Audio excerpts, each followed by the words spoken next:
Dahil recognition nila kuya mamaya, dinala ko muna siya sa barbershop para lalong pumogi. Past 2:30 na nakarating kami ng school at sakto nakapila na ang lahat ng awardees dahil si Kuya AJ at si Mary at Tina ay parehong with honors. Sobrang init dahil 3 PM ang start ng program, pero carry lang dahil dala ni Kuya ang favorite fan niya. Habang pakit naman sa tabi ang bunso dahil gandang-ganda siya sa sarili niya dahil ang ganda raw ng makeup ko sa kanya. Bakit? With honors ka? Yes. Yeah, congratulations!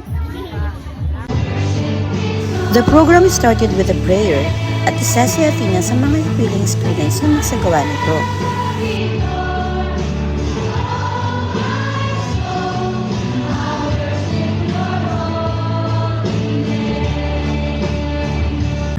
Sila rin ang nag-lead sa Carmona Hymn.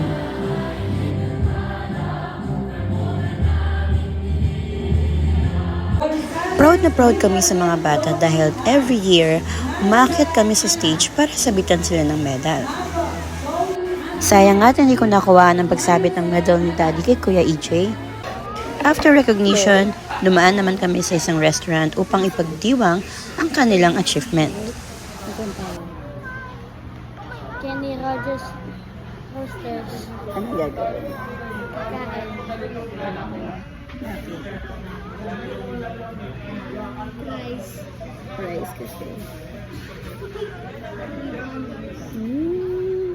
Grade 5 na siya. Hindi na time to grade 5. Nice. Sabi naman, sabihin. Bunso. How do you feel right now? Good. Good. Yes. Why?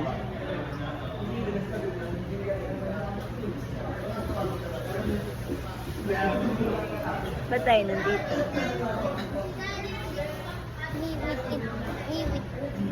with honors. With honors ka? Yes. Very good, congrats. Good job.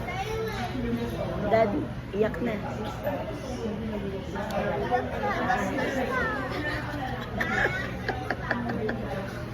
Gastos na. Iyak na.